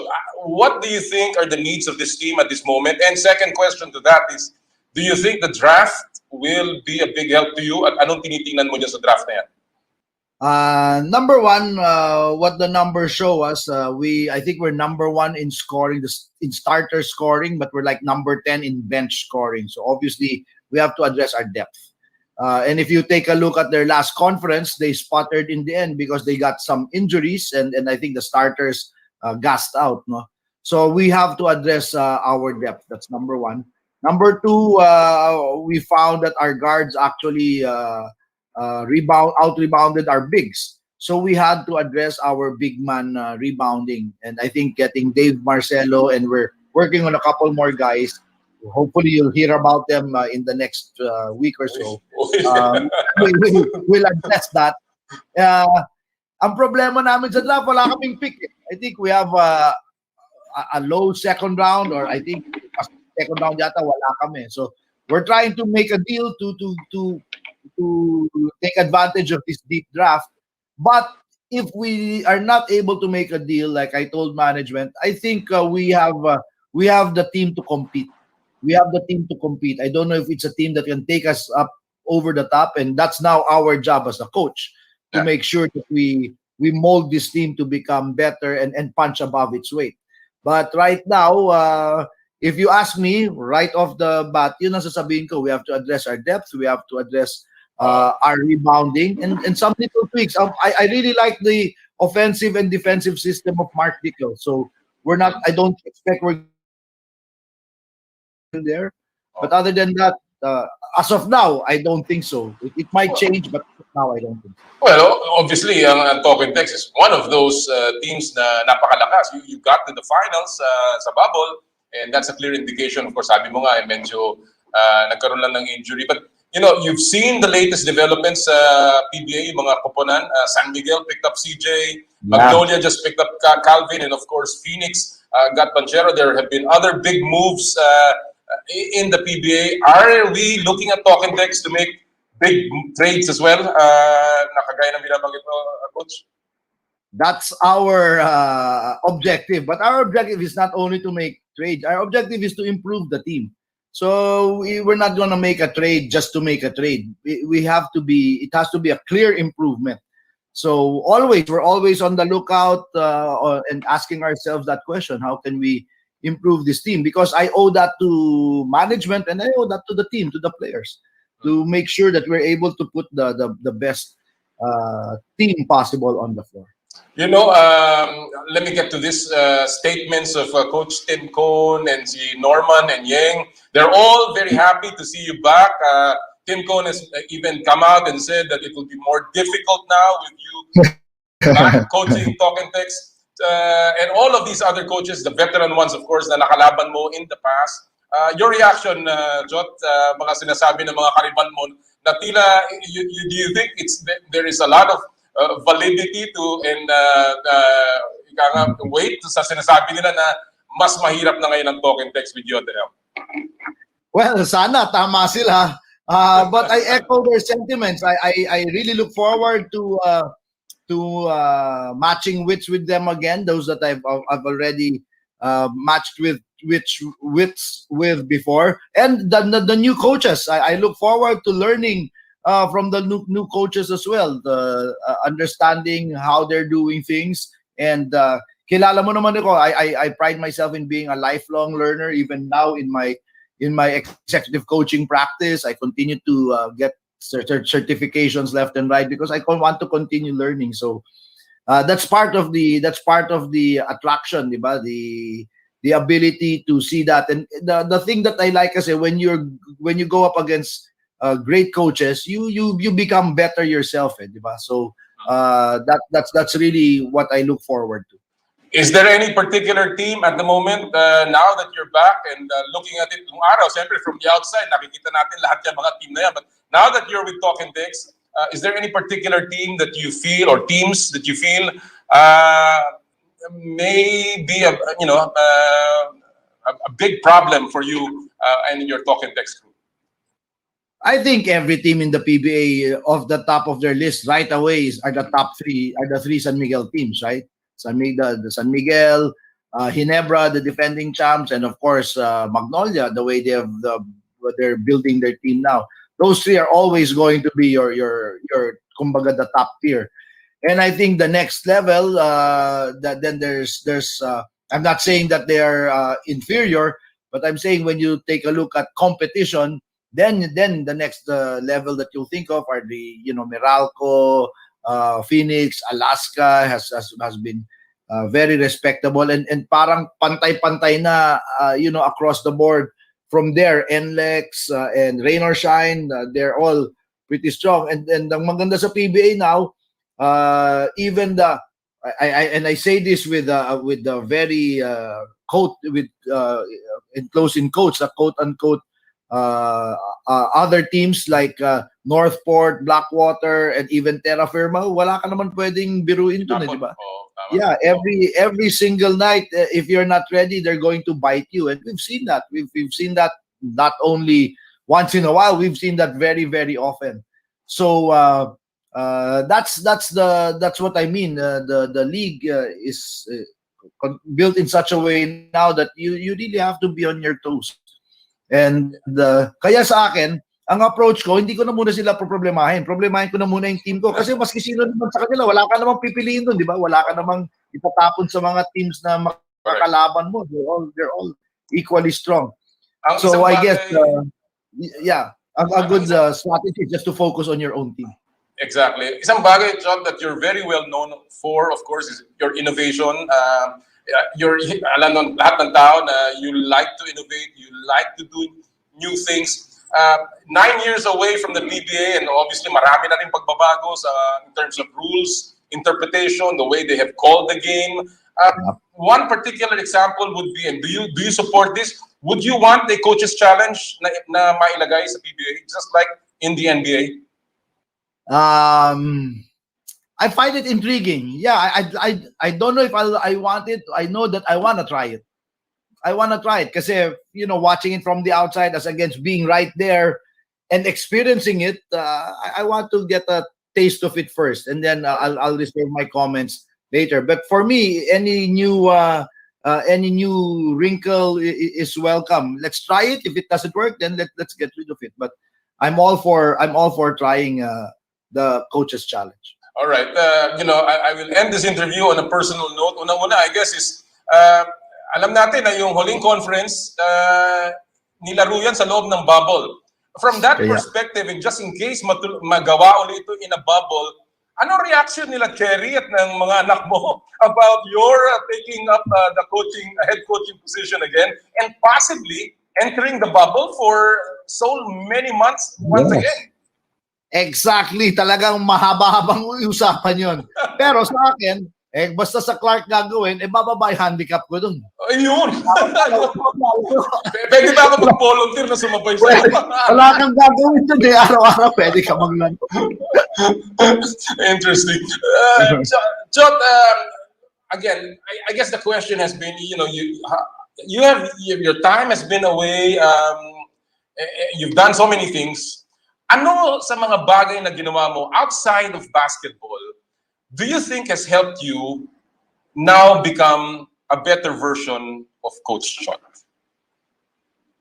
A lot of the leadership development and coaching practice that I have really immersed myself very, very deeply. Kasi dati, while I was still coaching and I was running TV5, I was being asked to give a lot of talks and do, some team development and leadership development workshops. But there were also parang one-time interventions, then step out, next client, ganito. But now my clients now are really long-term. I have clients now we have full year engagements. And that has allowed me to really step into the leadership development space with a lot of depth. So I would like to believe that I have a deeper understanding of what it takes to lead in this day and age. Ibang-iba yung leadership, the way to build teams and the way to lead today in this volatile, uncertain, complex, and ambiguous world, this VUCA world, is very, very different from the way it was 5 years ago. So I think being immersed in that, because I'm a global leadership coach. I'm a member of the European Mentors Coaches Council. So I am exposed to all the latest in the global trends and the global research on building teams and leadership development. So I would like to think that I have better appreciation of what it takes to build teams and to lead people. And hopefully I can translate that into the basketball court to execute and apply it there. And I think that's one of the important ways that being away from the game and doing what I'm doing now has helped me. Well said. And lahat kami ay mag-aabang dyan. Before I let you go, one final question, Chot. Are you happy to be back? Oh yeah, I'm happy. I'm excited. Of course, there is apprehension, but I've always believed in this my entire life, and that if you're about to do something and you don't feel that, alam mo yung kiliti or that pit, yung butterflies in your stomach, in the pit of your stomach, if you Oh. don't feel that, maybe what you're doing is not big enough. So I feel that now in the pit of my stomach. So hopefully, I know that we can do something special in this latest chapter. Something that I thought was already closed, but like I said, the world, the Lord works in mysterious ways, and this is a perfect example of just preparing yourself, never closing your doors, and just always keeping ready. Naman my advocacy, I keep talking about future fit, diba? Future fit leadership, and that's just keeping yourself ready, preparing yourself, and that's the essence of being future fit. So hopefully I'm fit enough again for this job. Katulad ng paro-paro, Coach Chot, makulay, the PBA just needs the same kind of color that you always bring. Good luck, and we will see you in the basketball court. At, of course, may utak ka pa sa akin sa golf course, pare. Yes, sir. Okay, Salamat. thanks for having me. Salamat, Thanks for salamat. having me. Yan po mga kaibigan, si Coach Chot Reyes, an extensive interview sa nagbabalik na head coach ng Talk and Text. Siguradong magiging makulay muli ang mundo ng PBA with Coach Chot back with Talk and Text. Ang oras po natin, 18 minuto bago mag-alas 10 ng umaga. Marami pa po tayong magaganap sa Powered Play. We will take a quick break. Ito po ang Powered Play. Hatid sa inyo ng Big Boss Cement at ng Cherry Loop.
Nagbabalik po ang Power and Play. Siya nga pala, gusto ko lang batiin si Herbert Jigger,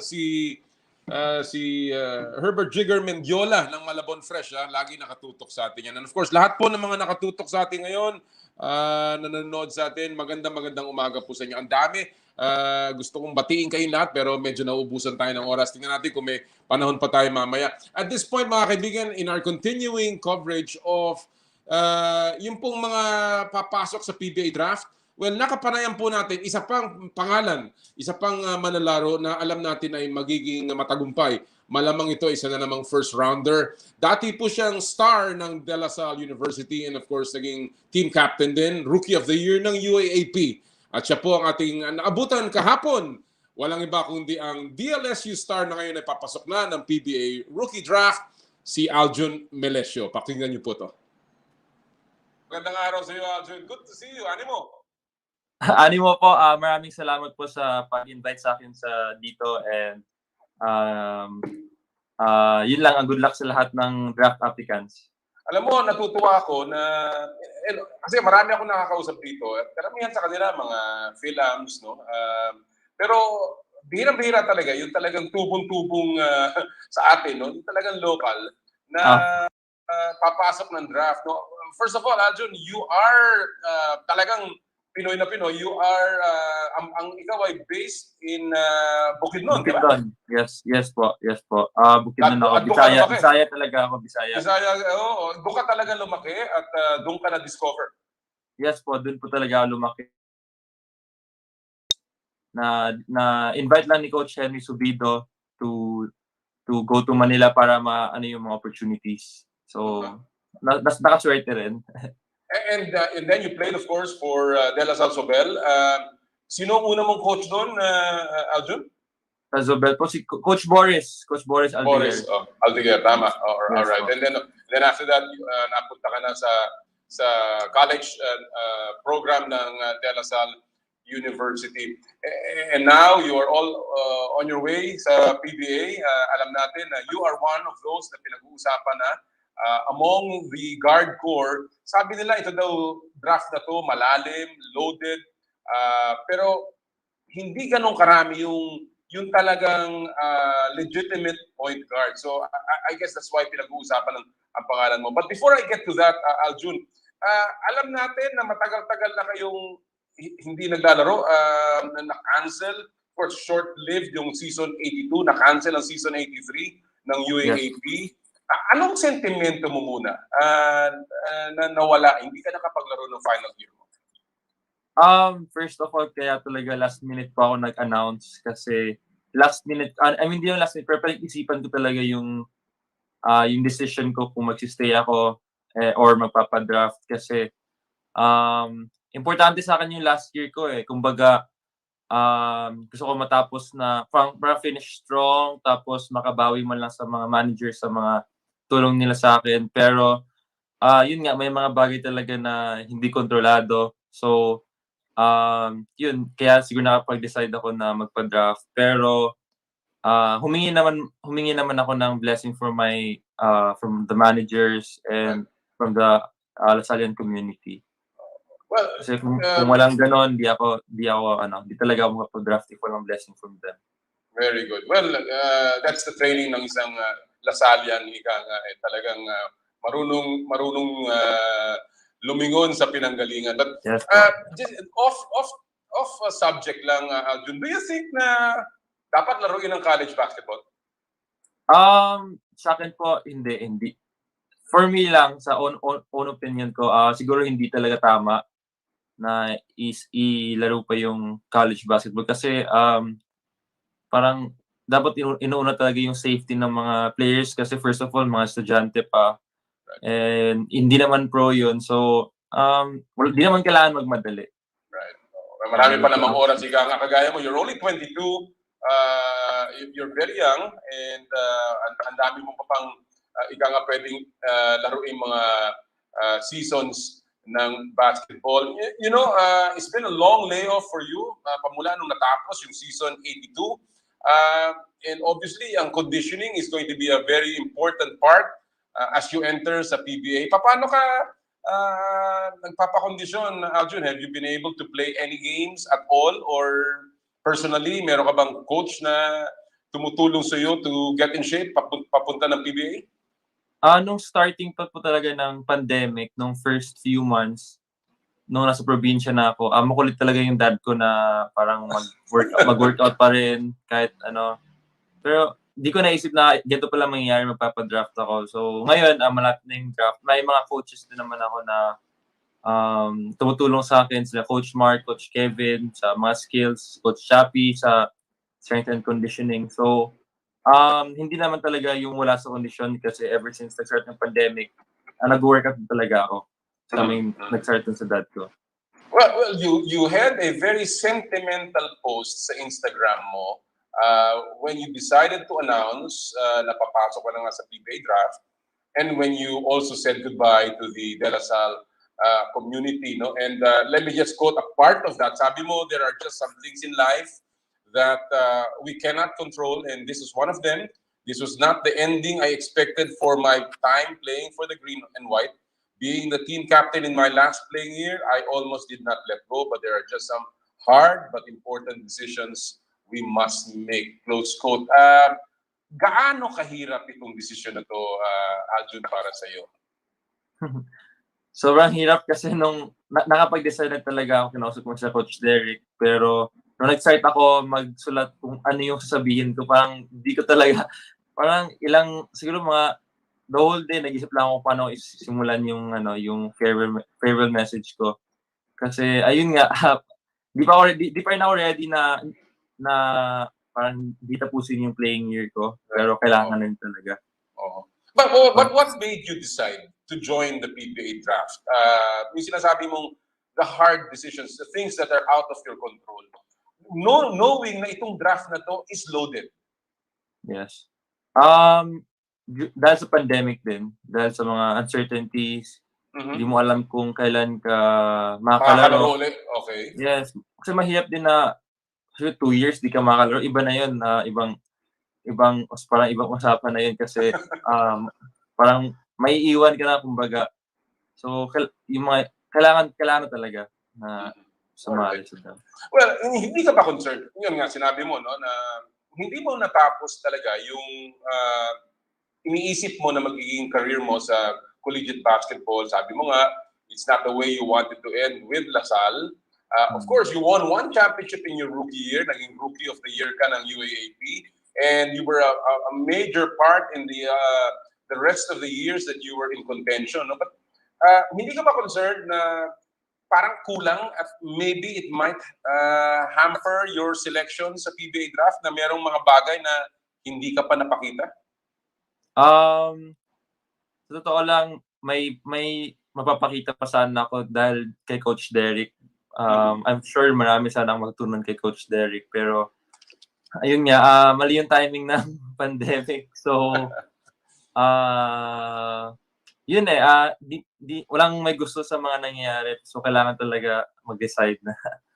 Kahit na kulang yung playing years mo, kahit na hindi mo natapos, even if you wanted to, dahil sa mga uncertainties na to, talagang, kumbaga, sumugod ka na lang sa laban at subok, bahala na kung anong mangyayari dyan sa pagpasok mo sa PBA draft. Buod din naman yung loob ko bago ako mag-decide. That's very important na buo talaga ang loob mo. Now, let's go to your game, Aljun. Then I'm sure many coaches are already now studying kung sinong pipiliin nila sa March 14. If you are to compare, and alam ko na minsan kayo mga player, ayaw nyo magbuhat na sarili ninyong bangko. Pero if you are to compare yourself sa isang current PBA player, in terms of style, in terms of the way you handle yourself, the way you pattern your game, sino to na siguro magiging comp mo pag tumingin ng mga coaches sa'yo? Current player, siguro si Kuya JV Casio. JV. Yes. Bakit? Ever since naman, pinapanood ko na siya, tapos na-amaze ako kasi maliit siya eh. So, parang ever since naman pinatin ko na yung laro ko sa kanya na naging scorer na pwede mag-set sa team. Parang Tapos dumidepensa rin. So, tingin ko yun yung sa JV yung tingin ko na All right. pwede. And when you're asked, ano ba ang pinakamalaking asset mo na pwede mo maiambag, maitulong sa team na pipili siyo sa PBA? Ano yun, Aljun? Siguro kung nung first few years ko pa sa college, kung tinanong ako nun, siguro sasabihin ko scoring. Pero throughout the year, naging mature na rin yung decision making ko. Parang unlike before na kung ano maisipan ko, gagawin ko lang. So siguro marunong ako mag-control ng tempo or kailan babanat, kailan magre-relax. Siguro yung mga ganun, mga maturity din. And being the team captain ng De La Salle, malaki bang tulong ito sa maturity mo, sa pagiging leader mo, and of course, potentially, na madadala mo sa isang team sa PBA? Yes, to be honest, nahirapan talaga ako maging leader kasi di ako ganun ka-vocal. Mas nag-lead ako by example. Alam naman ng coaches yun na mas nagtrabaho ako para makita ng mga teammates ko. So, pero kailangan ko pa rin mag-adjust kasi kailangan pa rin ng leader magsalita. So, hopefully, mas ma-improve ko pa yung the way ako magsalita and sana magdala ko sa PBA. Alam natin, Aljun, ang PBA is a different level compared sa UAAP, compared sa collegiate basketball. At mas malalaki, mas physical, mas mabibilis, and of course, mahaba ang season. Ano? So, is there any aspect sa laro mo na sa tingin mo kailangan mo pang improve, lagyan ng konti pang focus para makasabay ka sa PBA? I'm sure sobrang dami ko pang kailangan matutunan talaga pagdating sa PBA kasi yun nga, sabi niyo po na ibang-iba talaga yung PBA sa college and marami din ako narinig. Pero I'm willing to work hard for that adjustment naman. Open naman ako. As much as possible, ginagawa kong sponge yung self ko na absorb lang kung ano yung pwede ko matutunan. Mga ganun lang, ganung bagay lang. And ready naman ako kung yan po mga kaibigan ng parte ng interview natin kay Aljun Melesio. We have to cut it short dahil medyo naubusan tayo ng oras. Ang isang bagay na hindi natin naipalabas na napakaganda na nasabi ni Aljun ay kung anong gagawin niya sa kanyang unang sweldo kapag siya ay nasa PBA na. Alam niyo po, sa sagot ng bata, meron na daw siya pong commitment na magpaayos ng simbahan doon po sa kanilang lugar sa Bukidnon. Wow! Unbelievable yung maturity nito si Aljun Melesio, and we certainly hope na siya ay makapasok sa PBA ngayon pong taon na to. At this point, gusto ko lang basahin yung ibang nagpadala ng kanilang pulso sa tanong natin sino dapat makalaban ni Senator Manny Pacquiao sa ring. Sabi ni Pinoy ako, tinanggalan siya ng belt, labanan niya kung kaninong napunta yung belt para makuha ulit. Crawford at Garcia mapapasabak si Senator Jan, sabi niya. Mula naman kay James Kagiwa, Mikey Garcia or Errol Spence Jr. Sabi naman ni Marlon Brando Garcia, ang kalaban daw niya dapat si Bongo. Ito talaga kayo, mga palabiro kayo marami pa rin pong komentaryo dito tungkol kay Jaime Chudian. Naku, may mga naging fan si Jaime dahil doon sa kanyang interview. Napakatalino ng batang yun. And hopefully we can have more rugby in the future dito sa ating show. A lot of people to greet, but it's been a terrific morning. Gusto ko pong magpasalamat sa lahat ng mga nakinig sa ating ngayon. Lahat po ng ating mga guests and of course lahat po ng mga sumubaybay sa ating palatuntunan ngayong araw pong ito.